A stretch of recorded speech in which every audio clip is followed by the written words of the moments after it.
con la clase. Vamos entonces con la clase. Ok. Entonces, lo que hemos hecho hasta ahora ha sido simplemente, hemos derivado los primeros dos momentos del estimador de beta, que hemos llamado el beta gorro, ¿no es cierto? ¿Sí? Y hemos visto que la esperanza del beta gorro es el verdadero beta, si es que los u's no están correlacionados con los x, y si además hay homoscelasticidad, la matriz de varianza y covarianza de beta gorro es sigma cuadrado por x transpuesta x inversa. Hasta ahí estamos todos bien, ¿no es cierto? Pero hay un pequeño problema. El pequeño problema es que esta expresión que teníamos antes, ¿no es cierto? La varianza del beta gorro es sigma cuadrado por x transpuesta x inversa. El pequeño problema es que, obviamente, nosotros conocemos las x, pero no conocemos sigma cuadrado. Sigma cuadrado es el valor poblacional de la varianza de los u's. Lo que tenemos que hacer entonces es obtener un estimador de sigma cuadrado. El estimador de sigma cuadrado es este que hemos obtenido acá, ¿no es cierto? Este de acá, el sigma cuadrado gorro, que es la suma de cuadrados de los residuos dividido t. Este era nuestro estimador de la varianza.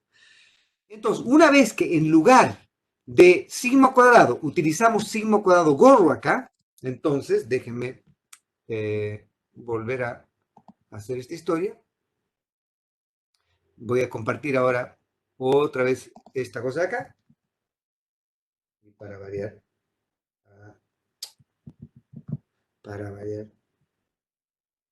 necesito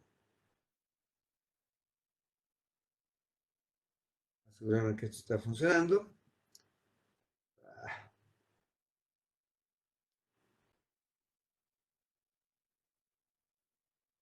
¿Están viendo o no? ¿Pueden ver?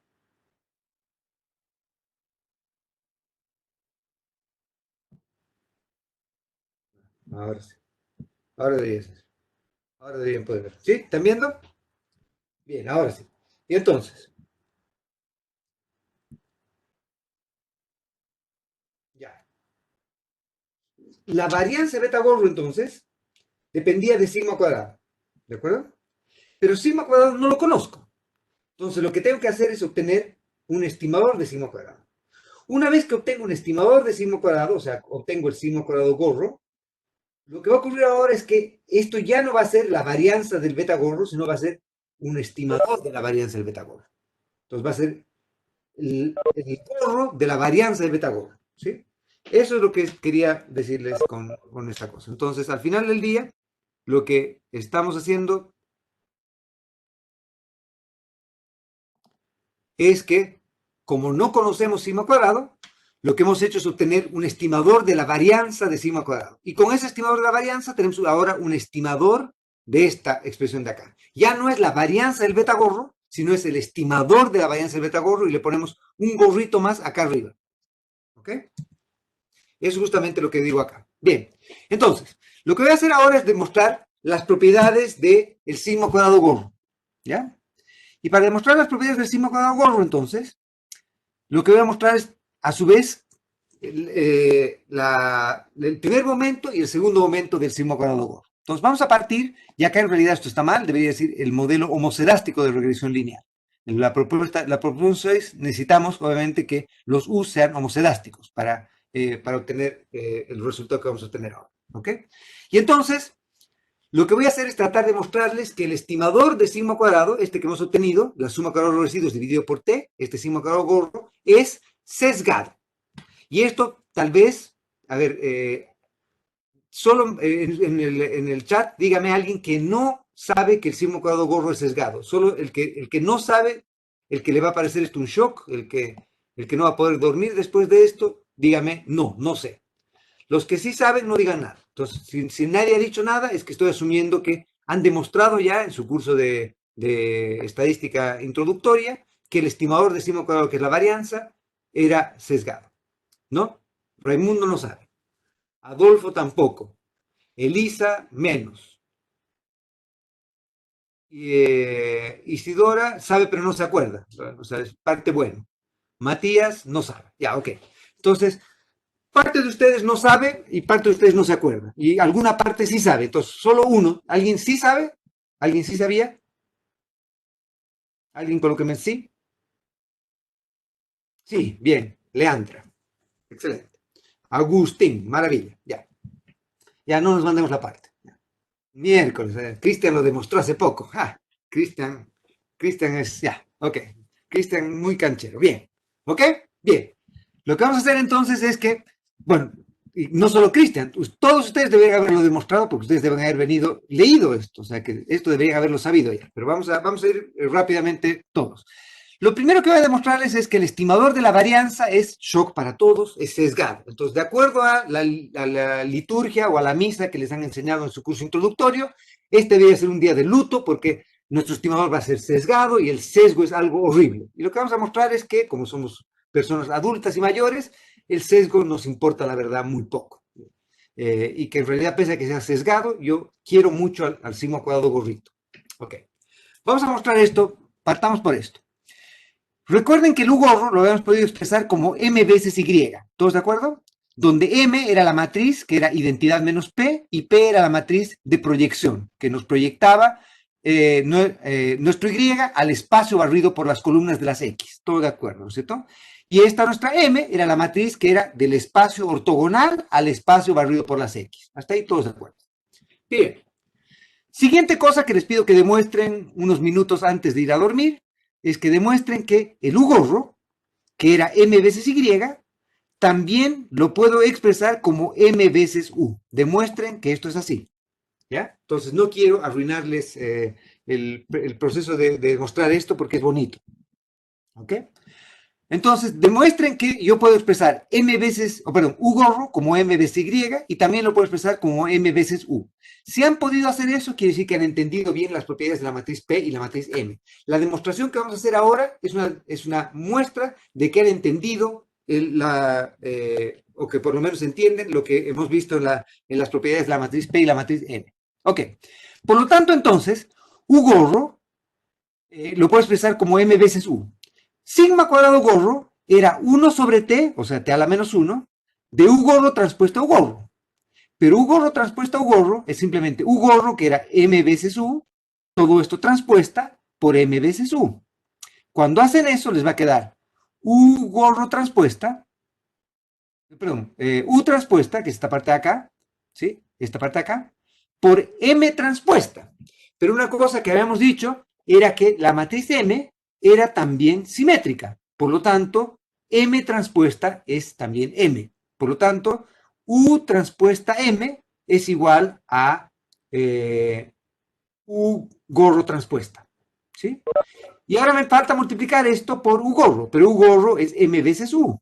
Y otra propiedad que hemos dicho es que M, además de ser simétrica, era idempotente. Por lo tanto, M por M va a darme otra vez M. Por lo tanto, U gorro transpuesta U gorro, yo lo puedo expresar como U transpuesta MU. ¿De acuerdo? Por lo tanto, entonces, la esperanza de sigma cuadrado gorro condicional en X va a ser simplemente igual a T a la menos 1 de la esperanza de esta expresión de acá, que es esto de aquí.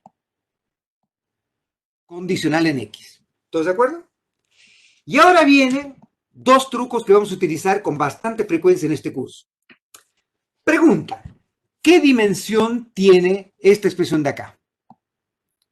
Piénsela un segundito y el primero que la haya pensado lo escribe en el chat. ¿Qué dimensión tiene esto? U transpuesta MU. Bien, Vicente, estamos rápidos hoy día. Matías, perfecto. 1. 1 por 1, ¿no es cierto? Es un escalar. ¿Por qué es un escalar? Porque obviamente la varianza es un escalar. Y sigma gorro cuadrado también es un escalar. U era T por 1, entonces U transpuesta es 1 por T. M era una matriz T por T. Y U era T por 1, entonces todo este producto me va a dar un escalar. ¿Ok? ¿De acuerdo? Entonces, quiero que recuerden un minuto propiedades de matrices. ¿Cuál era la traza de una matriz? La traza de una matriz era ¿qué? Era la suma de la diagonal principal de esa matriz. ¿Sí? Esa era la traza de una matriz. Por lo tanto, si yo tengo una matriz que es un escalar, o sea, es un número, ¿cuál es la traza del escalar? El escalar, perfecto. Adolfo está despertísimo, bien. Es el escalar. Por lo tanto, entonces, Si yo les digo, sáquenme la esperanza de esto, como esto es un escalar, la esperanza del escalar va a ser igual a la traza del escalar. ¿Todos de acuerdo? No he hecho absolutamente nada ahí. La traza del escalar es el escalar y por lo tanto esta expresión de acá es igual a esta expresión de acá. ¿Bien? Siguiente paso. El siguiente paso es un paso divertido. Y el paso divertido es el paso que nos dice que la traza, que era la traza, era la suma de las diagonales, ¿no es cierto? De las diagonales de una matriz. Y la traza, como es una suma, es un operador lineal. La esperanza también es un operador lineal. Y por lo tanto, cuando yo tengo dos operadores lineales, los operadores lineales son intercambiables. La suma en i de la suma en j es igual a la suma en j de la suma en i. ¿Me siguen? Yo puedo intercambiar el orden de operadores lineales. Obviamente, si los operadores son no lineales, no va a funcionar. Y eso vamos a verlo un poquito más tarde. Vamos a llamar a eso la desigualdad de Jensen. Pero por ahora, vamos con esta historia. Traza es un operador lineal, esperanza es un operador lineal. Por lo tanto, la traza de la esperanza es igual a la esperanza de la traza. Tercer paso, entonces, perfecto. No entendí por qué aparece la traza. Este es simplemente un truco que estamos utilizando para llegar al resultado que vamos a obtener en un minuto más. Lo que digo es simplemente que no estoy cambiando en nada la expresión que tengo entre la línea 1 y la línea 2, porque la esperanza de un escalar, como esto es un escalar, es igual a la traza de ese mismo escalar. ¿Okay? La siguiente línea es que la traza y la esperanza son operadores lineales, por lo tanto, la traza de la esperanza es igual a la esperanza de la traza. Hasta acá todo está perfecto. Bien. Siguiente punto, seguimos trabajando acá, estamos en la cuarta línea. Y en la cuarta línea quiero que hagan lo siguiente. Recuerden otra vez, desempolven sus libros de álgebra lineal. Y en sus libros de álgebra lineal les decía que la traza de A por B es igual a la traza de B por A. Es decir, que yo puedo hacer el cambio de argumentos. La traza de una matriz A por una matriz B es igual, la traza del producto de A por B es igual a la traza del producto de B por A. Y por lo tanto, entonces, yo puedo hacer lo siguiente. Llamar a U transpuesta, perdón, llamar a U transpuesta, nada más, y llamar B a M veces U. Y por lo tanto, acá está la traza de A por B, y entonces la traza de A por B va a ser esta parte de acá, la llevo adelante, M veces U, y esta parte de acá la llevo atrás. Y por lo tanto me queda la traza de A por B es igual a la traza de B por A. No he hecho absolutamente nada ahí. ¿Ok? No, no es que no he hecho nada, sino que no he modificado el resultado de esta expresión. ¿Ok? Siguiente punto. Y el siguiente punto no está en la transparencia. Por lo tanto, hay un paso intermedio para llegar acá. Hay un paso intermedio para llegar a este punto de acá. El paso es el siguiente. Recuerden, y acá lo que voy a hacer es lo siguiente. Vean lo que estoy haciendo. Voy a hacer lo siguiente. Recuerden que la esperanza y la traza son operadores lineales.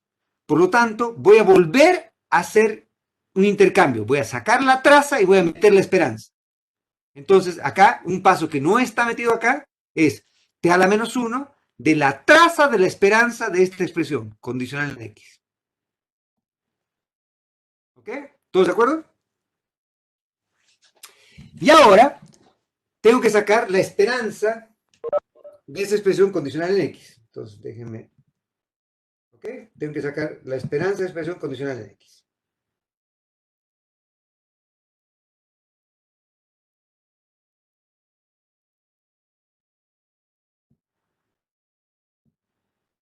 Ya. Entonces, porque dado que no he hecho esto, y dado que estoy ya irremediablemente generoso, voy a derivar esta parte con ustedes. Entonces, lo que les decía.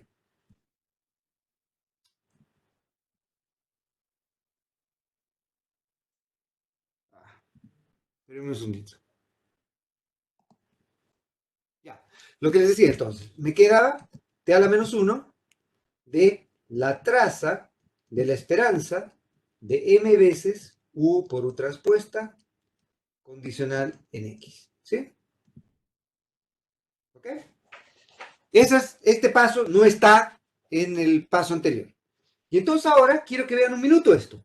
Ahora voy a aplicar la esperanza. Ahora voy a aplicar la esperanza. Y entonces quiero aplicar la esperanza a esta expresión de acá condicional en x. ¿Pero qué era m? M, si se acuerdan, era identidad menos p. Identidad no es estocástica. Y p era un choricito, pero un chorizo que dependía solamente de quién? Profesor, De x. ¿Sí? No se profesor, ve no se lo que ve. está proyectando. No Está se ve lo que gris. está explicando. Ay, ay, ay, estoy cada día. ¿Qué se está viendo? ¿Nada? Ahora nada. Ahora nada. ¿Y qué se veía antes? Se veía como el Gris. intento de proyección, pero en gris. ¿Y ahora? Ahora sí. Ya. Ok. Entonces, este es el paso que estaba faltando, ¿no es cierto?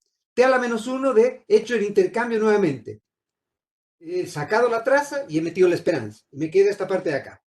¿Ok? Me queda esta parte de acá. Pero esto es condicional en X. M era identidad menos P. Identidad es una matriz de identidad. Obviamente la esperanza es una identidad, la identidad nomás. Y P es una matriz que depende toda de X. Como depende toda de X, esto es igual a T a la menos 1 de la traza de M por la esperanza de U por U transpuesta condicional en X. ¿Todos de acuerdo? ¿Sí? ¿Todos de acuerdo?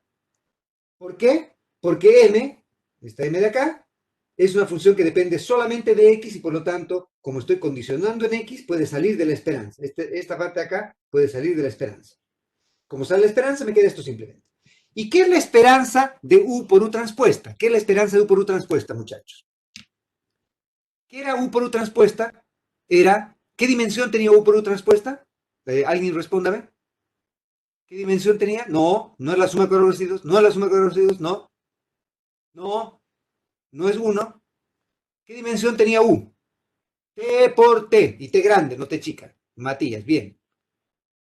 U transpuesta por U es un escalar. Pero U por U transpuesta es una matriz T por T. Y la esperanza de U por U transpuesta es la matriz de varianzas y covarianzas de los U's, que si es que hay homoelasticidad, era sigma cuadrado identidad. ¿Sí? Y por lo tanto, entonces, toda esta expresión de acá es sigma cuadrado identidad. Y entonces me va a quedar simplemente que esto es igual a T a la menos 1 de la traza ¿de quién? De M. Nada más. ¿Todos de acuerdo?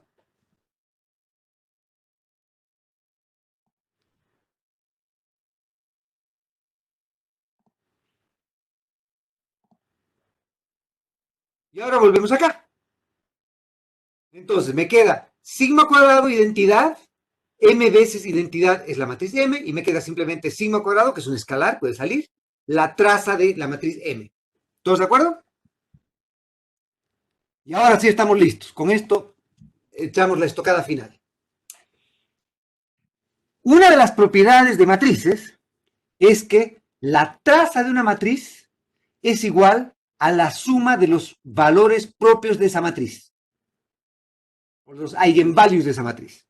Y ya hemos visto en nuestra proposición, no me acuerdo cuál era, que la traza de la matriz, perdón, los eigenvalues de la matriz M eran todos unos o ceros.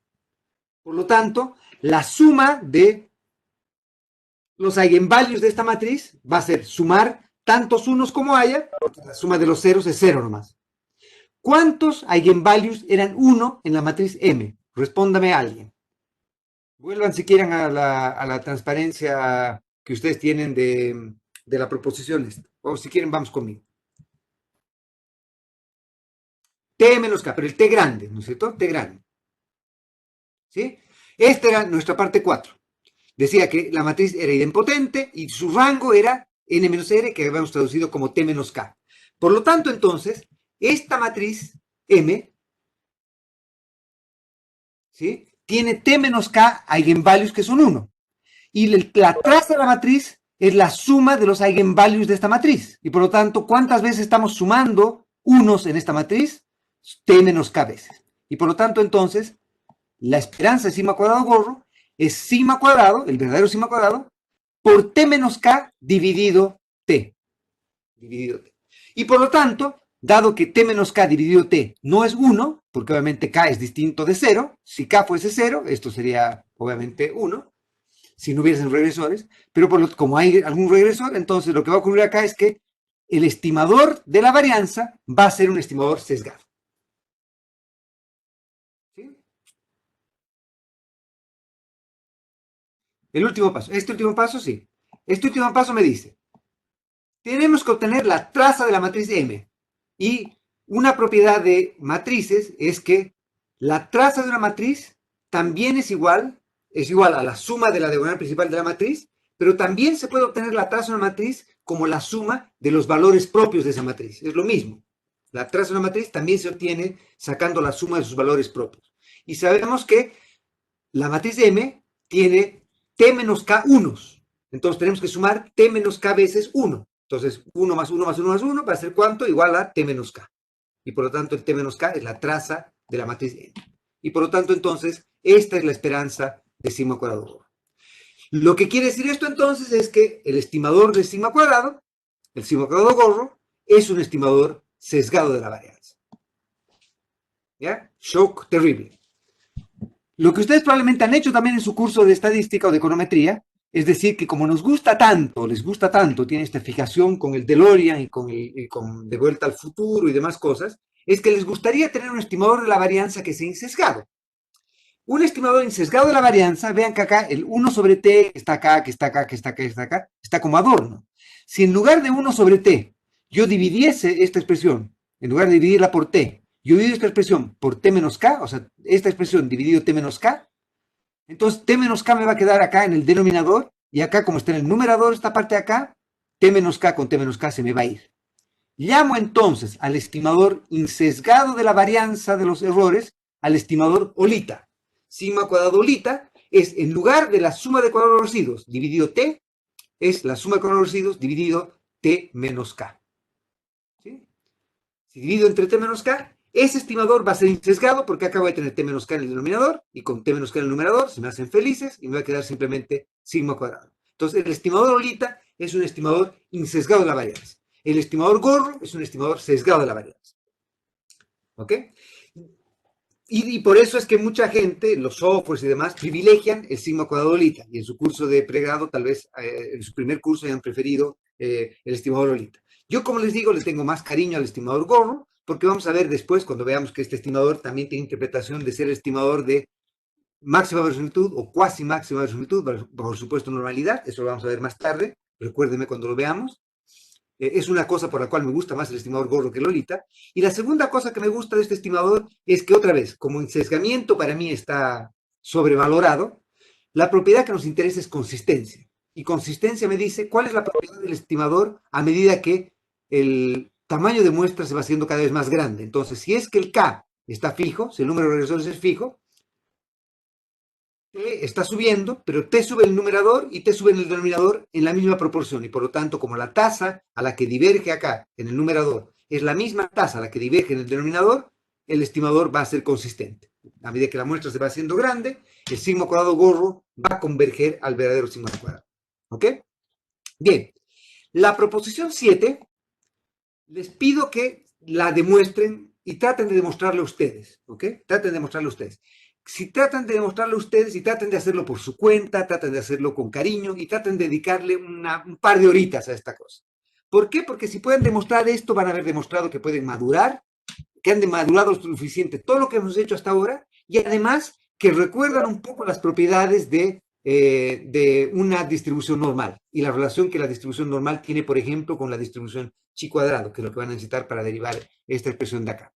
Entonces les pediría por favor que se anoten simplemente estas sugerencias que les estoy dando. No quiero arruinar el misterio de una buena novela es buena cuando no te cuentan el final. Entonces acá lamentablemente les estoy contando el final, pero me gustaría que ustedes desarrollen el proceso. Entonces sabemos quién es el asesino, lo que queremos saber es cómo hemos llegado a determinar que este es el asesino. Entonces, lo que les pido es que, si además del supuesto de homoscedasticidad que necesitamos en la proposición 6, le aumentamos el supuesto de normalidad de los errores, entonces demuestren que el segundo aumento, la varianza del beta gorro, del sigma cuadrado gorro, perdón, está dado por esta expresión de acá. ¿Ok? Entonces les voy a pedir que traten de demostrar eso en su casa con calma.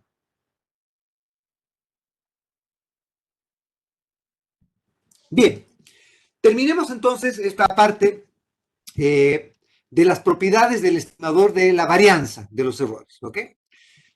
La primera cosa que quiero, y del beta gorro, la primera cosa que quiero que quede ultra clara y que recuerden ustedes toda la vida, es que les han sobrevendido dos cosas en sus cursos anteriores. La primera cosa que les han sobrevendido, tres cosas. En realidad les han sobrevendido muchas. Una de esas cosas que les han sobrevendido es la importancia del insesgamiento. Como hemos dicho, insesgamiento es una propiedad en general, teóricamente interesante y divertida, pero en la práctica poco relevante. La segunda cosa que probablemente les han vendido con demasiado énfasis es el supuesto de homoscedasticidad de los errores. Y eso es algo que en realidad no va a ser crucial. Como hemos visto hasta ahora, para demostrar que el estimador que el estimador de beta, el beta gorro, era insesgado, no hemos necesitado demostrar homoscedasticidad. Y como vamos a demostrar más tarde, para consistencia tampoco necesitamos nada más que esta propiedad. Y por lo tanto, no necesitamos homoscedasticidad para derivar insesgamiento y consistencia del estimador de mínimos cuadrados ordinarios. Hemos necesitado homoscedasticidad para derivar el segundo aumento del beta gorro, pero vamos a demostrar un poquito más tarde también que si no tenemos homoscedasticidad, el mundo no acaba y que el estimador OLS lo vamos a poder seguir usando un poco parchadito, pero lo vamos a poder seguir usando y vamos a poder seguir haciendo inferencia confiable. Y el último supuesto que les han puesto, el supuesto normalidad, es un supuesto totalmente irrelevante para demostrar insesgamiento, para demostrar del beta gorro, para demostrar las propiedades del sigma cuadrado gorro en términos de primer momento, para la varianza del beta gorro tampoco hemos necesitado normalidad, y para lo único que han necesitado acá, algo normalidad, era para tratar de derivar una forma cerrada de la varianza del sigma cuadrado gorro. Por lo tanto, normalidad es algo que típicamente no es requerido. Y vamos a mostrar tampoco normalidad es requerida para hacer inferencia cuando tenemos muestras relativamente más grandes. Y por lo tanto, normalidad es algo que es bonito, es divertido, es útil, porque nos ayuda a hacer inferencia más precisa si tenemos normalidad. Pero si no tenemos normalidad, el mundo no se acaba, la vida continúa, y vamos a poder hacer inferencia y vamos a seguir tan felices como siempre trabajando con nuestros estimadores en esos casos. ¿Ok?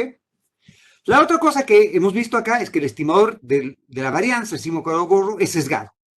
Pero como les había dicho antes, este estimador, pese a ser sesgado, es consistente y bajo normalidad de los errores, además va a tener la propiedad de ser el estimador de máxima verosimilitud, que vamos a ver un poquito más tarde. ¿Ok? Y el otro punto que les decía también es que tanto la varianza del beta gorro como bajo el supuesto normalidad del sigma cuadrado gorro dependen del sigma cuadrado. Y sigma cuadrado no lo conozco. Entonces, lo que tengo que hacer es obtener estimadores de la varianza. Entonces, por ejemplo, en el caso de la varianza del beta gorro, tengo que obtener un estimador de la varianza del beta gorro, colocando en lugar del sigma cuadrado un estimador del sigma cuadrado. En este ejemplo estoy colocando el estimador insesgado de la varianza, que otra vez podríamos colocar este o podríamos colocar el estimador gorro. Los dos estimadores van a servir asintóticamente para lo mismo. Pero por muestras pequeñas, típicamente la gente prefiere colocar el estimador OLITA en lugar del estimador gorro. Y los softwares típicamente utilizan el estimador OLITA. Pero a medida que la muestra se va haciendo grande, la diferencia entre el estimador OLITA y el estimador gorro va a ser imperceptible y por lo tanto esta no va a ser gran diferencia en nuestro estimador de la varianza. ¿Ok? Bien. Vamos entonces con la siguiente propiedad. Déjenme ver cómo nos está yendo acá. Si tuviésemos un espectacular día, me gustaría llegar hasta la transparencia 28. Vamos a ver si podemos, ¿ok? Bien. Bien. Les voy a pedir rápidamente que me digan todos ustedes, o no todos ustedes, pero me digan quién no ha escuchado hablar nunca de el teorema de Gauss-Markov. Dígame no. O escriba no. Sebastián no. Gabriel no. Elisa no, Tomás no, ya. Felipe no, Catalina no, ok, ya. Ok. ¿Quién sí? ¿Quién ha escuchado? Y no que lo haya hecho hoy día, ni que lo haya revisado conmigo, sino que lo haya revisado en sus cursos anteriores, o que lo haya visto en un curso anterior. Isidora, Matías, Raimundo, Agustín, yo, pero no en cursos anteriores. Adolfo lo ha visto por su cuenta, supongo. Ya. Los que me han dicho sí, los que me han dicho sí, y que lo han visto en el curso anterior, digan sí, o en algún curso anterior. Sí. Entonces, Isidora, Nicolás sí. Entonces, Isidora, Iván sí. Entonces, ¿Iván y Isidora han tenido un curso distinto a los demás o los demás han dormido en esa parte? Vale, ya, no sé, ya, ok. Pero a ver, ahora sí. Eh, ok, bueno, no sé, ya. Ok, veamos lo que sí estoy casi seguro. El blue, eso, blue. Ok, por eso, ya. Entonces, el teorema de Gauss-Markov, ustedes tal vez lo hayan visto como diciendo que el estimador de mínimos cuadrados ordinarios es el mejor estimador lineal insesgado, MELI. ¿Han escuchado hablar de MELI? Y hay algunos que dicen que sí. Ya, entonces, todos los que habían dicho que no, han escuchado MELI. ¿Sí? Sí, listo, bien, bien, bien, bien, bien, bien, bien, ya, ok. Entonces, todos han escuchado hablar de MELI, ¿sí? ¿Y por qué venía MELI? ¿De dónde venía MELI? MELI venía de mejor estimador lineal insesgado. Eso era, ¿no es cierto? Y entonces, si les han dicho que el estimador de beta-gorro es MELI, es el mejor estimador lineal insesgado, es lo mismo que haberles dicho que el estimador de mínimos cuadrados ordinarios cumple con el teorema de Gauss-Markov. Y si es que lo escribimos en inglés, el mejor estimador lineal sesgado es lo que llamamos el estimador blue, que es más bonito porque blue además es azul en inglés, ¿no es cierto? Y exceptuando a los bolivianos que no nos gusta mucho el azul ahora, el celeste sí nos gusta, pero el azul no. Blue es Best Linear Unbiased Estimator, el mejor estimador lineal insesgado, ¿ok? Entonces, ¿hay alguien que no haya escuchado hablar de MELI o de Blue? Dígalo ahora. Todos han escuchado hablar del mejor estimador lineal sesgado. Y para variar, en mi humilde opinión, Meli es otra vez una relativa pérdida de tiempo. ¿Por qué? Porque nos dice que el estimador de mínimos cuadrados ordinarios es el mejor estimador lineal insesgado. Entonces tenemos que definir bien qué quiere decir cada una de estas cosas. Por mejor estamos queriendo decir típicamente aquel que es más eficiente. Y más eficiente en general se refiere al que tiene menor error medio cuadrático. El que tiene el menor mean square error. ¿Ok? ¿De acuerdo? Bien. Y por lo tanto, como les decía, el error medio cuadrático es varianza más sesgo al cuadrado. Pero vean que acá nos están diciendo, por ejemplo, a ver, no nos están diciendo, si estuviésemos yendo en pugilato, digamos, no estamos diciendo, este nuestro amigo pega a todo el mundo. No estamos diciendo esto, sino que es el mejor peleador dentro de un tipo específico de peleadores. Entonces, no, puede haber que hay otros peleadores que lo peguen a este señor, en otros casos. Ok. Ahora les digo, en un minuto les digo, ¿ok?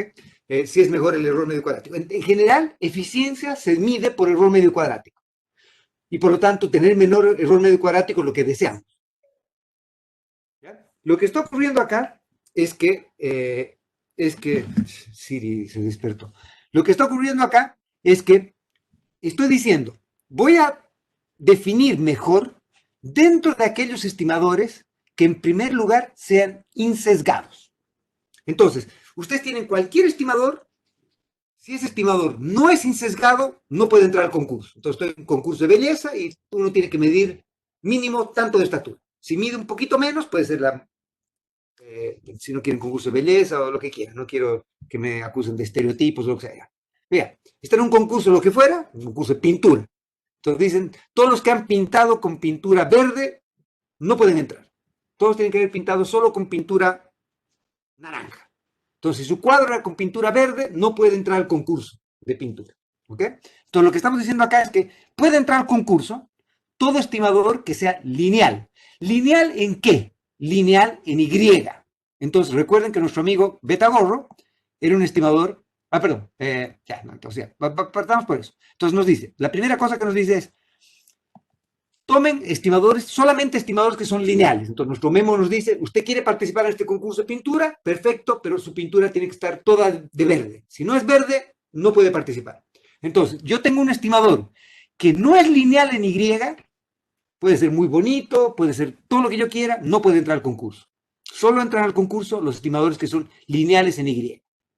Por lo tanto, entonces, pueden haber estimadores que son no lineales en Y, que sean mejores en el sentido de tener menor error medio cuadrático, pero no pueden entrar al concurso. O puede haber una pintura que sea más bonita, se ha pintado toda de verde, pero como en el concurso no permitíamos pintura verde, no la dejamos entrar al concurso. ¿Ok? Entonces, tiene que ser lineal. ¿Sí? La siguiente cosa que le pedimos es que además de ser lineal, tiene que ser, ¿qué? Insesgado. ¿Sí? Por eso viene mejor estimador lineal insesgado. Y entonces, si ustedes tienen un estimador que es lineal, por lo tanto, está la pintura, yo qué sé, no es verde, es naranja, ¿no es cierto? Pero además de ser pintura naranja, tiene que ser una pintura de un barco. Y ustedes tienen una hermosa pintura en naranja, pero es de un edificio. No puede entrar al concurso porque pese a que es una pintura naranja, es una pintura naranja de un tema distinto. Y por lo tanto, no puede entrar. Entonces, ustedes le dicen, solo puede entrar a este concurso todo estimador de beta que sea lineal en Y y que sea insesgado. O sea, que la esperanza del beta gorro sea beta. Si ustedes tienen otro estimador que es sesgado, este amigo no entra en el concurso. Y entonces, al haber metido por secretaría la restricción de que el estimador tiene que ser insesgado, recuerden ahora que el error medio cuadrático era varianza más sesgo al cuadrado. Por lo tanto, como el estimador es insesgado, el sesgo tiene que ser 0 para poder entrar al concurso. Por lo tanto, lo que estamos diciendo es que en este caso, si tomamos solamente los estimadores insesgados, el error medio cuadrático va a ser igual a la varianza.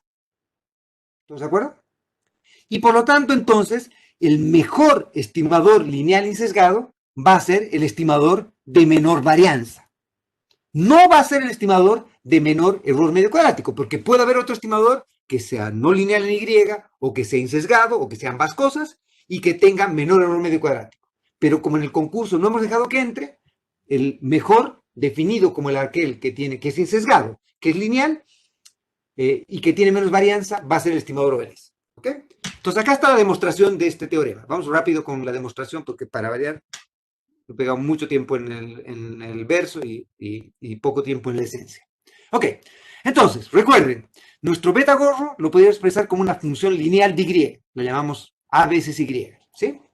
Entonces lo que voy a tratar de hacer es demostrar por contradicción que no hay ningún otro estimador de beta que sea lineal y que sea insesgado que tenga menor varianza que beta gorro.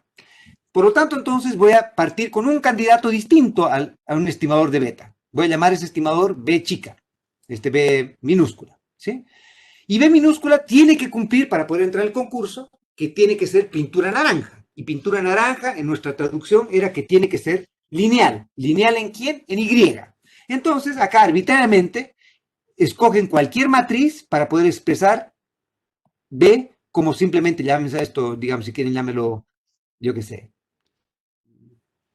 Z veces Y, donde Z es A más C, donde esta C es una matriz cualquiera que me da la combinación para hacer que este sea un operador lineal en Y, o que sea un estimador lineal en Y, ¿sí?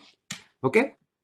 Por lo tanto, entonces, un estimador distinto a beta, gorro, que es B, tiene que ser lineal en Y, primera propiedad. ¿Qué otra propiedad necesitamos para que entre al concurso?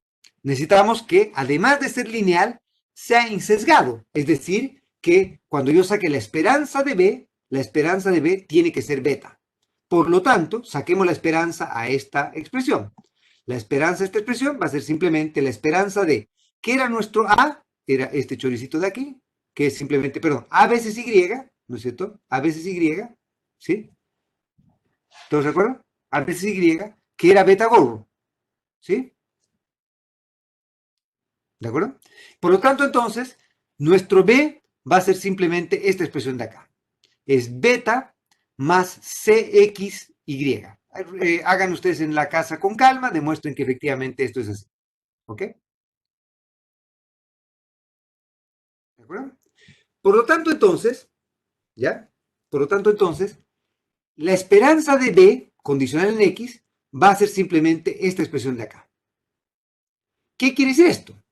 Que yo no puedo haber escogido cualquier matriz C arbitrariamente. Tiene que ser una matriz C que cumpla la propiedad que haga que esta cosa de acá me dé esperanza igual a B.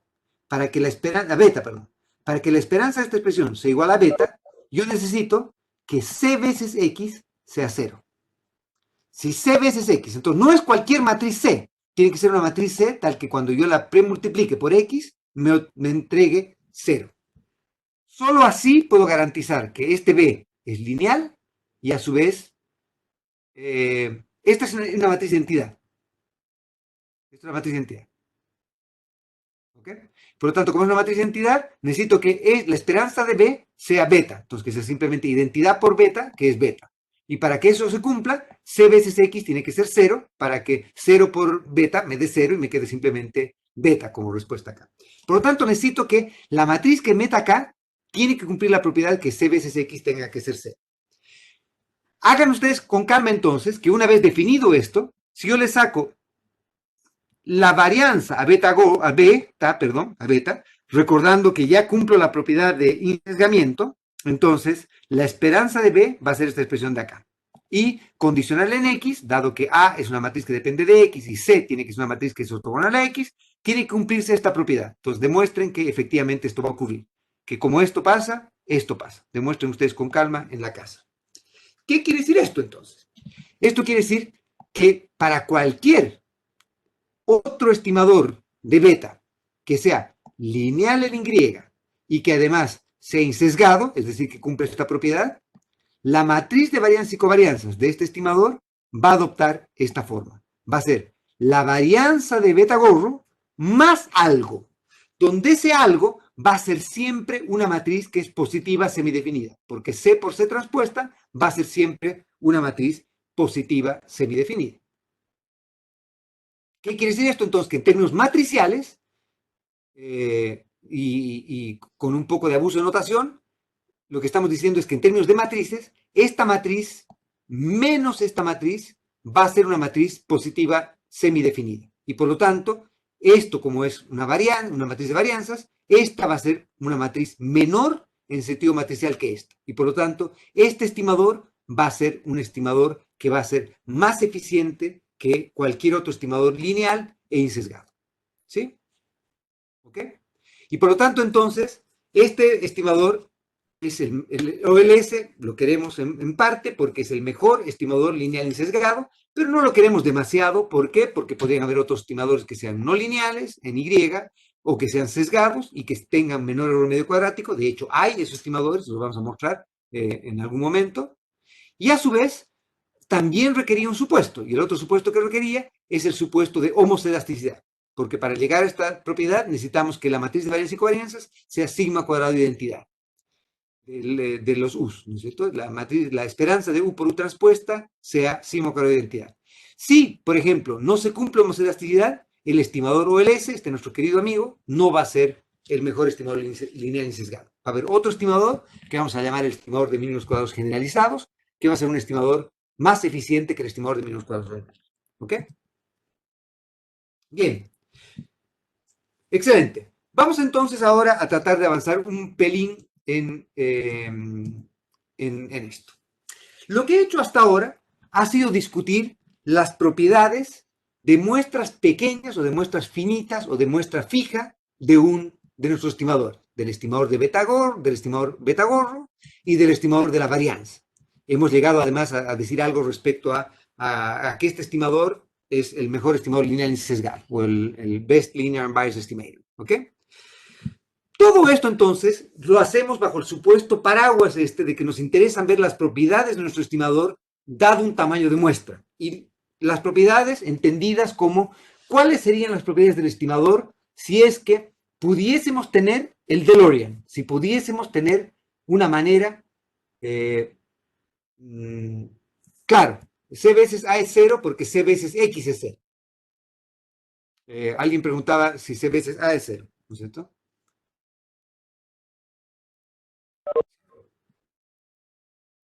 ¿Sí?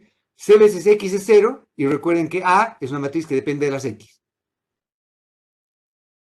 ¿Ok? Bien. Perfecto. Entonces, lo que hemos hecho hasta ahora ha sido discutir propiedades para un tamaño de muestra dado. Y nos gustan estas propiedades y vivimos en este mundo ilusorio en el que tenemos el DeLorean a nuestra disposición, en la que queremos ver cuáles son las propiedades de nuestro estimador si tuviésemos la posibilidad de tener infinitas veces o repetir infinitas veces el experimento o la muestra, dada la muestra fija. En la vida real lo que nosotros tenemos es una sola muestra, ¿no es cierto? Y por lo tanto las propiedades de insesgamiento son las propiedades que no son muy útiles en la práctica. ¿Sí? Porque en la práctica el DeLorean no está disponible, en la práctica tenemos una sola muestra. ¿Ok? A su vez, una cosa que va a ocurrir es que en muchos contextos, y vamos a ver varios contextos en este curso, y van a ver algunos contextos en su curso de métodos cuantitativos 3, y van a ver, si les gusta esto, van a verlo también en sus cursos de posgrado, si quieren hacer los cursos de posgrado, van a ver que la gran mayoría de los estimadores entretenidos, divertidos e interesantes son estimadores que son sesgados. Y por lo tanto, si la única propiedad que nos interesa es insesgamiento, gran parte de las veces no vamos a poder discutir nada divertido porque en econometría vamos a tener estimadores en general sesgados. Y por lo tanto, insesgamiento en la práctica otra vez no es muy interesante. Un concepto que sí es interesante y que tiene una analogía, es un parentesco cercano con el de consistencia, es lo que vamos a llamar que un estimador sea asintóticamente insesgado. Es decir, que la esperanza del estimador, cuando la muestra sea arbitrariamente grande, tiende a infinito. Pero otra vez estamos utilizando esta idea frecuentista de tener este DeLorean y poder ir varias veces a nuestro universo paralelo para hacer nuestro experimento. Por lo tanto, entonces, lo que en realidad nos interesa al final del día, desde un punto de vista práctico, es evaluar las propiedades de muestras pequeñas de nuestro estimador cuando no tenemos el DeLorean a disposición. Y la segunda cosa que nos interesa es ver las propiedades de nuestro estimador a medida que nuestra muestra va creciendo. ¿Ya? Una propiedad para evaluar las propiedades de nuestro estimador, que se llaman las propiedades asintóticas de este estimador, es evaluar las propiedades del estimador a medida que tenemos muestras cada vez más grandes. ¿Cuánto más grandes? Arbitrariamente grandes. Es decir, que vamos a hacer que la muestra arbitrariamente vaya a infinito, que la muestra se haga infinitamente grande. Y la pregunta entonces es, ¿cuán alejado está o cuáles son las propiedades de nuestro estimador? O cuáles son las propiedades de nuestro estimador a medida que nuestra muestra se va haciendo cada vez más grande. Ustedes me dicen, infinito nunca va a llegar. Y eso es cierto, infinito nunca va a llegar. Pero lo interesante de la propiedad asintótica es que muchas veces las propiedades asintóticas se satisfacen con muestras relativamente pequeñas, o lo que es lo mismo. Hay casos, hay contextos en los cuales las propiedades de muestras pequeñas o muestras finitas y las propiedades asintóticas son muy parecidas. Y por lo tanto, yo puedo apoyarme solamente en propiedades asintóticas para evaluar las propiedades de un estimador, aunque yo desconozca las propiedades de muestras pequeñas. Y hay otros casos en los cuales, aún teniendo una muestra, entonces, por ejemplo, un ejemplo simple, en un mundo lineal, en un mundo en el que el estimador es simple, una muestra con 10 o 20 datos puede ser lo suficientemente cercano a infinito. Ustedes pueden considerar 20 datos casi como si fuese infinito. Si su pregunta es simple, si su test de hipótesis es simple, pueden hacer cosas con muestras muy pequeñas y tener una confianza grande en los resultados que van a obtener. Y muchas veces, otras veces, si su modelo es muy no lineal, si su test de hipótesis es muy lineal, si todo es muy no lineal y muy complejo y hay persistencia y otras cosas más, aún teniendo una muestra de 800 millones de datos, las propiedades asintóticas todavía son una muy mala aproximación a cómo hacer inferencia para el problema que tienen ustedes. Y por lo tanto, lo que tienen que balancear siempre es cuán complejo es el problema para saber si basta con apoyarme en propiedades asintóticas o tengo que hacer lo que vamos a llamar refinamientos asintóticos o algún otro tipo de cosas para tratar de ver cuáles son las propiedades de muestras pequeñas de un estimador. Porque ustedes en la vida real tienen solamente, yo qué sé, 50 datos. Una cosa que podrían hacer es esperar al infinito.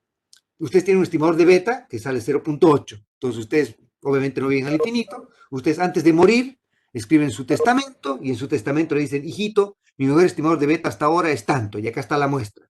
Y su hijo tiene la misión de seguir actualizando el estimador de beta cuando tiene más datos. Se muere el hijo, se le entrega el testimonio al nieto y el nieto al bisnieto y el bisnieto al tataranieto, etcétera, etcétera. Y al final del día, en el infinito, el tataranieto, cuando ya es la muestra lo suficientemente grande, obtiene el último estimador de beta y contrata a un medium, un espiritista, para conversar con el padre original y decirle, mira, estabas así de cerca o así de alejado del verdadero beta. Obviamente, bastante poco práctico, ¿no es cierto? Lo que hacemos entonces en la vida real es que nosotros tenemos un tamaño de muestra y la pregunta que nos hacemos es, ¿podemos apoyarnos en teoría asintótica para ver las propiedades de nuestro estimador o tenemos que hacer algún refinamiento? Lo que voy a hacer entonces ahora es empezar a discutir algo de las propiedades de teoría asintótica de los estimadores. Y típicamente hay dos pilares dentro de teoría asintótica. El primer pilar dentro de teoría asintótica se apoya dentro de, les voy a dar un nombre y ustedes me van a decir, con probabilidad 1, me van a decir que lo han escuchado. Entonces quiero escuchar o quiero ver puro sí acá. Si hay algún no, no voy a sentir muy bien. Quiero escuchar puro sí cuando les diga ley de grandes números. ¿Cuántos de ustedes han escuchado hablar de ley de grandes números? Sí, bien, Elisa. Excelente, Catalina. Muy bien, Vicente, Sebastián, alguien más, Cristian, Trinidad, perfecto. Todos han escuchado ley de grandes números. Muy bien. Entonces, todos han escuchado ley de grandes números y seguramente cuando se las han presentado, ustedes han dicho, ¿para qué es esta tontera? Y lo que vamos a hacer es vamos a demostrar que esta no es una tontera, esta es una cosa, es un pilar maravilloso de nuestra vida, es algo que nos va a ayudar en nuestra vida cotidiana. Y de hecho vamos a mostrar, voy a mostrarles que estas dos propiedades que les he mostrado para desenmascarar, pueden llevar a la renuncia de un presidente. Se las voy a mostrar cuando les muestre un paper en el que aplicamos estas cosas. Por lo tanto, esto no es una propiedad inútil, es una propiedad tremendamente poderosa. Ley de grandes números, entonces, es una propiedad que utilizamos para tratar de, una herramienta que utilizamos para tratar de verificar o evaluar la propiedad que vamos a llamar de consistencia. Y la propiedad de consistencia lo que trata de decirnos es, si es que hago que una muestra sea arbitrariamente grande, ¿sí?, ¿a qué converge el promedio muestral de algo, de una variable aleatoria? Si el promedio muestral de esa variable aleatoria converge a la esperanza poblacional de esa variable aleatoria, entonces digo que ese estimador es consistente. Entonces lo que vamos a mostrar es que el juego que hacemos en econometría es de aplicar, cuando aplicamos ley de grandes números, es tratar de utilizar estos promedios muestrales y ver cuándo estos promedios muestrales convergen a los valores poblacionales. ¿Ok? Y entonces, cuando ocurra que el promedio muestral converge a la esperanza poblacional, decimos que el estimador es consistente. ¿Ok? O al valor poblacional decimos que es consistente. Y eso lo apoyamos en ley de grandes números. Entonces, ley de grandes números nos sirve para tratar de responder la pregunta de cuán alejado está algo de un estimador. ¿Ya?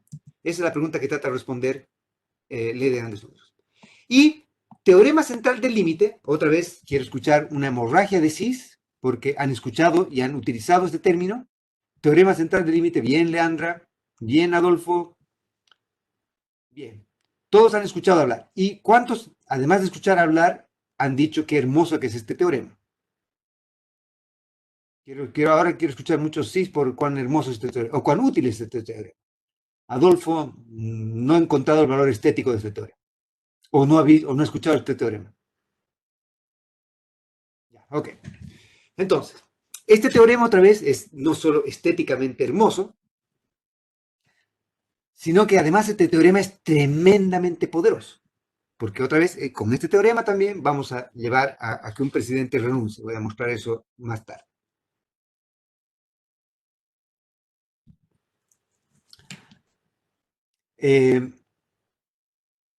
Depende del presidente.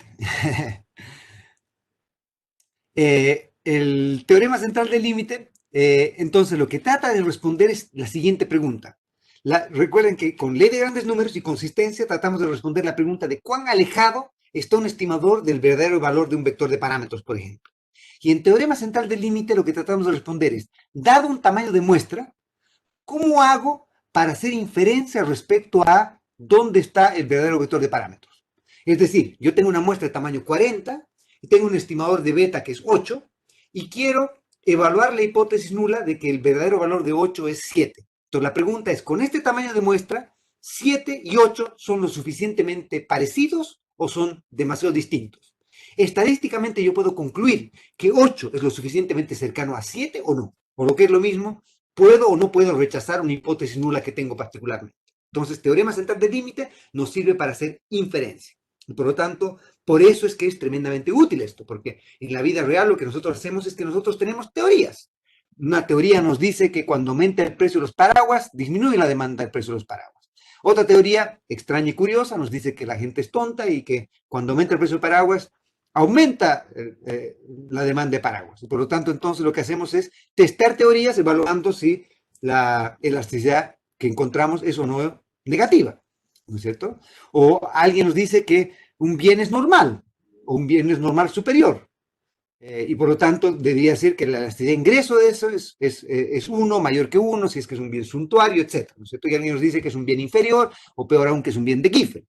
Entonces, una teoría nos predice algo, queremos testear la teoría con los datos que tenemos y no queremos esperar infinito.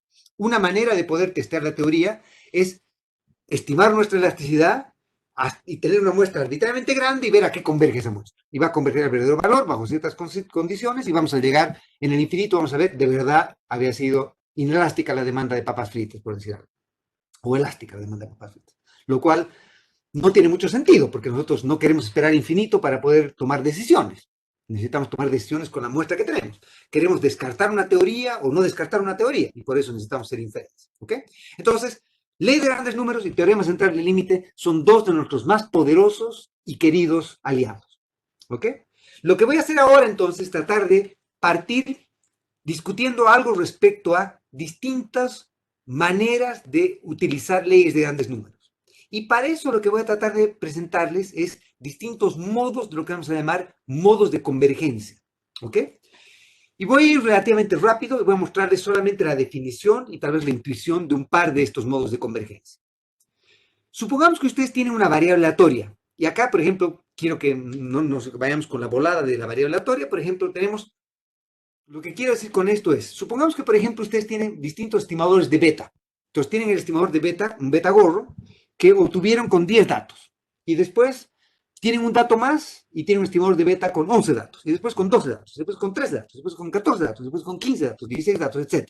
Entonces, ustedes van teniendo una secuencia de variables aleatorias, en este caso de beta gorros, que van obteniendo con tamaños de muestra cada vez mayores. La pregunta es, cuando yo hago que mi muestra se vaya a infinito, ¿a qué converge esta secuencia de variables aleatorias o vectores de variables aleatorias? Por ejemplo, la pregunta que nos vamos a querer hacer es, a medida que la muestra se va haciendo cada vez más grande, si mi estimador de beta lo hago con 10 datos, con 20 datos, con 30 datos, con 40 datos, y si tuviese infinitos datos, ¿a qué convergería ese estimador de beta? Si ese estimador de beta converge al verdadero beta, entonces voy a decir que ese estimador va a ser consistente, bajo ciertas condiciones. ¿Ok? Si ese estimador de beta converge a una cosa distinta a beta, entonces el estimador va a ser inconsistente. Y voy a poder decir, por ejemplo, si subestima o sobreestima, dependiendo de ciertas condiciones que vamos a discutir un poquito más tarde. ¿Ok? Y por lo tanto, entonces, lo que voy a tratar de hacer es decirles modos en los cuales vamos a testear consistencia de nuestro estimador de mínimos cuadrados ordinarios. Y para eso vamos a tratar de definir modos de convergencia de variables aleatorias, porque vamos a mostrar que todo lo que vamos a hacer de estimadores van a ser simplemente funciones de variables aleatorias. ¿Ok? Entonces vamos a decir que una secuencia x sub t converge en probabilidad a x si se cumple esta condición. Y entonces, ¿cuál es esta condición? Esta condición me dice, estas dos barritas que están acá es simplemente la distancia. Entonces decimos que la secuencia x sub t converge en probabilidad a x, donde x podría ser una variable aleatoria o X podría ser un vector de constantes. Entonces, por ejemplo, en nuestro ejemplo nos va a gustar que el beta gorro converja al verdadero beta. Entonces acá vamos a colocar, en lugar de xt grande, vamos a colocar el beta gorro con una muestra de tamaño t grande, y en lugar de x, vamos a colocar el verdadero beta. ¿Ok? Y esta cosa de acá es una medida, una métrica de distancia. Típicamente la distancia euclidiana, típicamente la de suma de cuadrados de las distancias. ¿Ok? Y entonces lo que estoy diciendo es, denme ustedes cualquier épsilon, por ejemplo, 1 por e a la menos 10, es decir, que sea 0.00000 y recién en el último, en el decimal 10, recién aparezca un 1.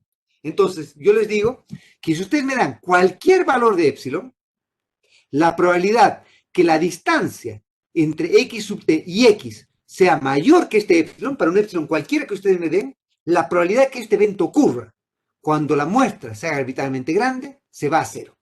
Es decir, ustedes me dicen, mira, quiero que me digas cuán probable es que la distancia entre el beta gorro y beta sea mayor que 1 por e a la menos 20, o sea, sea mayor que 20 ceros y de ahí algo.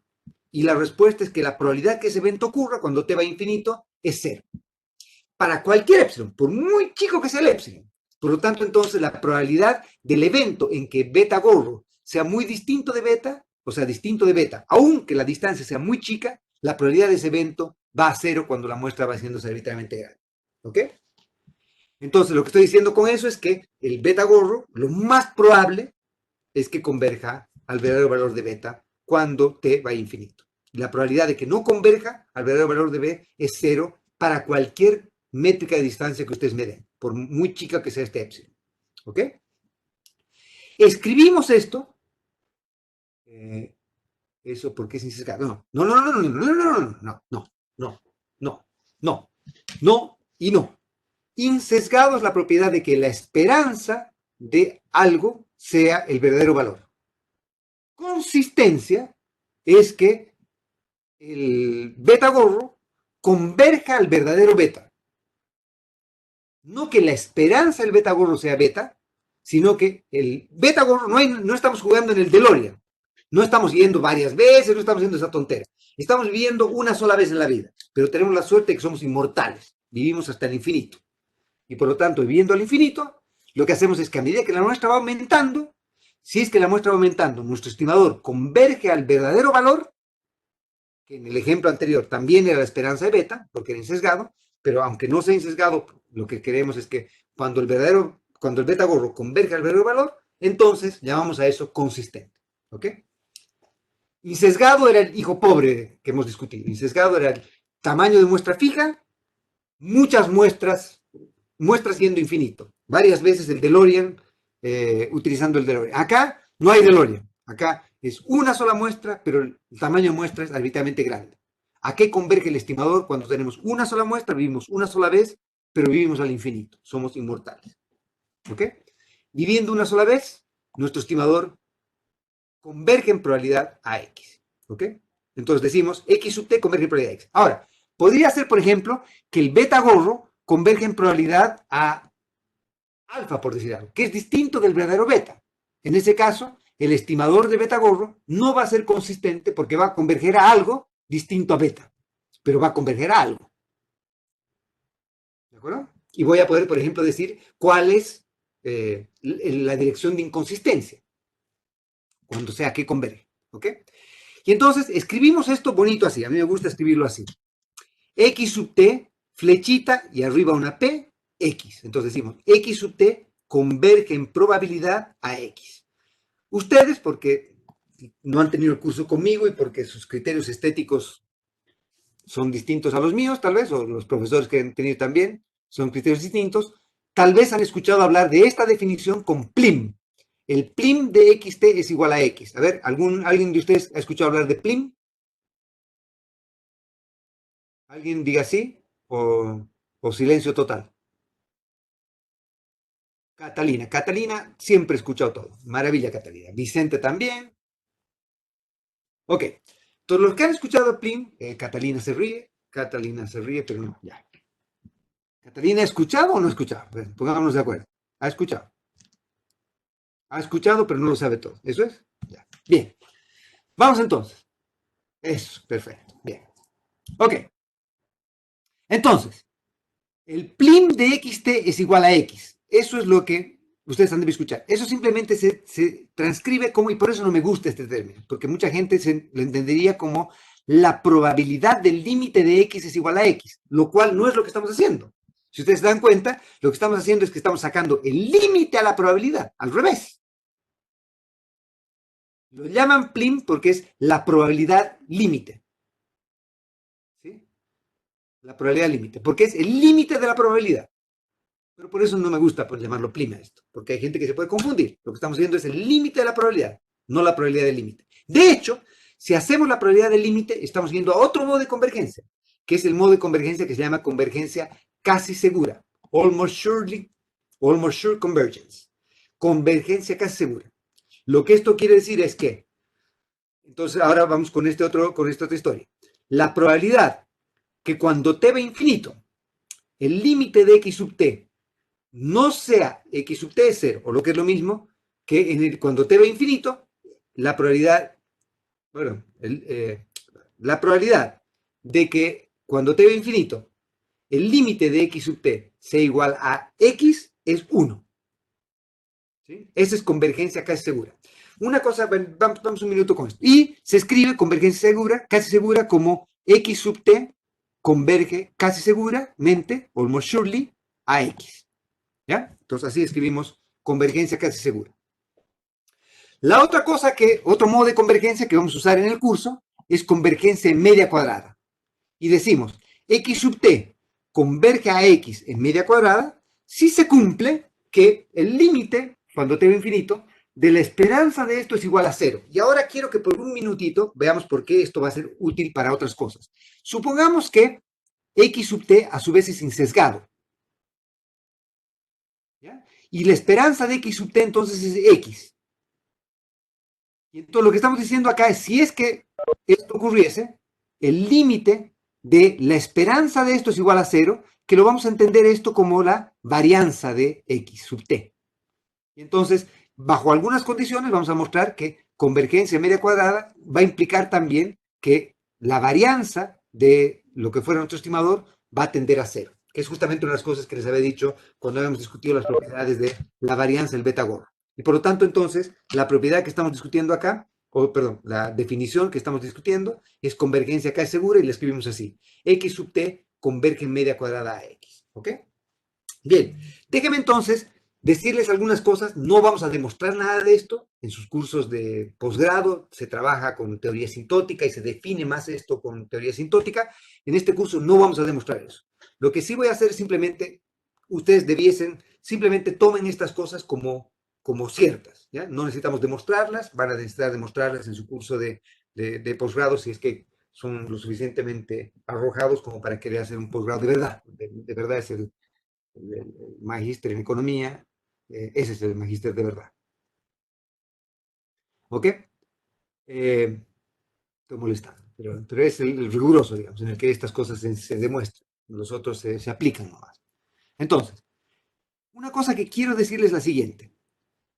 Si una variable aleatoria, un proceso estocástico, converge en probabilidad a algo, o sea, se cumple esto, si se cumple esto, quiere decir entonces que, ¿ya? Perdón, otra vez, perdón, voy a repetir esto de otro modo.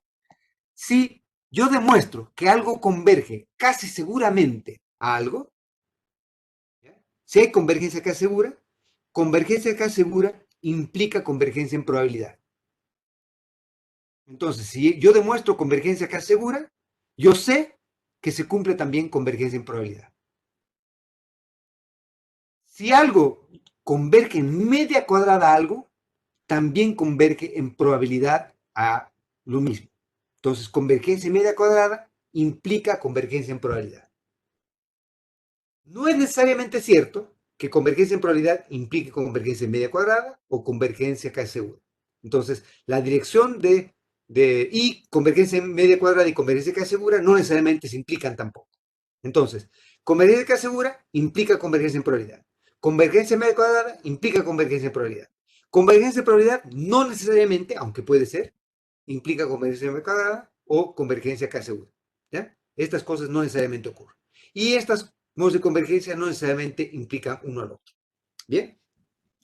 En términos de terminología, voy a decir que un estimador cualquiera de cualquier cosa, por ejemplo, un teta gorro, acá lo he llamado, pero podría ser un beta gorro, un estimador converge, si el estimador converge al verdadero proceso, o sea, si el estimador converge en probabilidad al verdadero valor del vector de parámetros, decimos que ese estimador es débilmente consistente, o también la gente lo llama consistente nomás. Entonces decimos que algo es débilmente consistente cuando he demostrado convergencia en probabilidad. ¿Sí? Si yo demuestro convergencia casi segura, o perdón, convergencia media cuadrada, como convergencia media cuadrada implica convergencia en probabilidad, quiere decir que algo que converge en media cuadrada implica en probabilidad y también entonces sería débilmente consistente. Si algo converge casi seguramente, como también implica convergencia en probabilidad, también implica que algo converge casi seguramente es consistente, es débilmente consistente. Y si algo además converge casi seguramente, entonces decimos que hay convergencia fuerte. Convergencia casi segura es convergencia fuerte. Entonces, si yo demuestro convergencia casi segura, yo sé que también hay convergencia débil. Porque convergencia casi segura implica convergencia en probabilidad. ¿Todos de acuerdo? Bien. Vamos entonces con nuestro teorema. Y vamos a tratar de acabar acá. Ya vamos a tratar de acabar con esto, muchachos. Por favor, tratemos de acabar con esto. Sean amigos míos y tratemos de acabar con esto. ¿Ya? Voy a mostrarles dos leyes de grandes números. ¿Ya? Hay muchas más leyes de grandes números, pero acá vamos a aplicar dos de estas leyes de grandes números. ¿Ok? Y vamos a tratar de aplicar estas dos leyes de grandes números. La primera ley de grandes números, la que vamos a llamar la ley débil de grandes números 1. Es la weak law of large numbers, number 1. ¿Ya? Y esta ley débil es de nuestro amigo Chebyshev y se va a llamar la ley débil 1 también, la podemos llamar. ¿Ya? Hay otra ley de Chebyshev que es la ley débil 2 también. ¿Ya? Y hay otras leyes débiles también que podemos aplicar. Pero acá vamos a aplicar la ley débil 1. Otra ley que podemos aplicar es la ley de Kolmogorov. Y acá hay Kolmogorov 1, Kolmogorov 2 también. Acá, perdón, en la ley débil 2 es una ley que se llama de Khinchin, no es de Chebyshev, y es la ley débil 2. La ley fuerte 2 también es de nuestro amigo Kolmogorov, un señor que estaba bastante inspirado, o sea que hizo dos leyes de grandes números, y estas son las leyes fuertes. La diferencia entre ley débil y ley fuerte está en que la ley débil implica convergencia en probabilidad y la ley fuerte implica convergencia casi segura, por lo que hemos dicho antes. Convergencia casi segura es ley fuerte y convergencia en probabilidad es ley débil. ¿Ok? Bien, entonces, lo que voy a hacer es tratar de mostrarles cómo podemos utilizar estas leyes para demostrar consistencia del estimador de mínimos cuadrados ordinarios. Vamos a partir entonces, perdón, antes de eso, pregunta, ¿cuántos de ustedes, o en su curso de estadística o en sus cursos anteriores, cuántos de ustedes han demostrado o han utilizado o han visto o han escuchado por lo menos hablar del criterio de consistencia del estimador de mínimos cuadrados ordinarios? Digan sí, los que han escuchado hablar. Sí, sí, sí. Bien. ¿Cuántos de ustedes han demostrado consistencia? No solo han escuchado, sino la han demostrado. Vicente, demostrado. ¿Alguien más? Gabriel, Isidora. Bien. Ya, bueno, Elisa no se acuerda. ¿Cuántos de ustedes no se acuerdan o si la han demostrado no la han entendido? Ok. Bien. Ok. Ya. Pero si pudiesen tomar el DeLorean, ir al pasado y cuando demostraron consistencia, ¿lo entendieron? Ahora no se acuerdan. Ok. Gabriel lo entendió. Ok. Bien. Bien. Ya. Entonces lo que voy a hacer es eso, nada más, muchachos. Vamos a tratar de demostrar consistencia del estimador OLS, ¿ok? Y voy a tratar de mostrar utilizando alguna variante de los modos de convergencia que hemos discutido y las leyes de grandes números que estoy discutiendo, ¿ok? Que voy a discutir ahora. Debe partir entonces por ley débil 1, o la ley de Chebyshev, ¿ok? Ley de Chebyshev, tenemos todavía unos 2 minutos, entonces lo que voy a hacer simplemente voy a presentar las leyes y vamos a partir la próxima clase demostrando consistencia del estimador OLS. Les voy a pedir que por favor todos ustedes revisen. Acá no está la demostración, acá simplemente están los pasos abreviados de esta demostración y por lo tanto les voy a pedir que desempolven sus textos antiguos y traten de repasar la demostración de consistencia que han hecho en sus cursos antiguos, ¿ok? Bien, vamos a partir entonces con la demostración de consistencia, perdón, con las leyes de grandes números. La ley débil 1 nos dice, supongan que usted tiene una variable aleatoria, x, cuya esperanza puede cambiar con mu. Si es que no cambia con mu y es constante, va a ser un día bonito, pero la esperanza de x sub t es mu sub t. Supongan a su vez que la varianza de x sub t es sigma cuadrado t, entonces pueden tener heterocedasticidad. La varianza puede cambiar. Pero lo que sí necesitan es que la covarianza entre x sub i y x sub s sea 0. Es decir, que x en el periodo 8 y x en el periodo 4 no estén correlacionados. ¿Sí? Que no haya correlación. Si se cumple entonces que existe la esperanza, primer momento, existe la varianza y las covarianzas son 0 entre los x, y a su vez se cumple que si yo calculo el promedio de las varianzas de los x para toda la muestra que tengo y cuando t se va a infinito, este promedio de las varianzas está acotado, que es lo que quiere decir esto, es menor que una constante, ¿sí? Está acotado. Entonces, y esta es la ley débil, que es otra vez poesía en movimiento, hermosa, lo que nos dice esta ley débil es simplemente, ¿qué dice esto? Esto acá es el promedio muestral de las x, es decir, el promedio que sacamos a la bruta. Es 1 sobre t de la sumatoria de los x sub t chicos, ¿sí? El promedio muestral de las x menos el promedio de las esperanzas poblacionales de las x convergen en probabilidad a 0.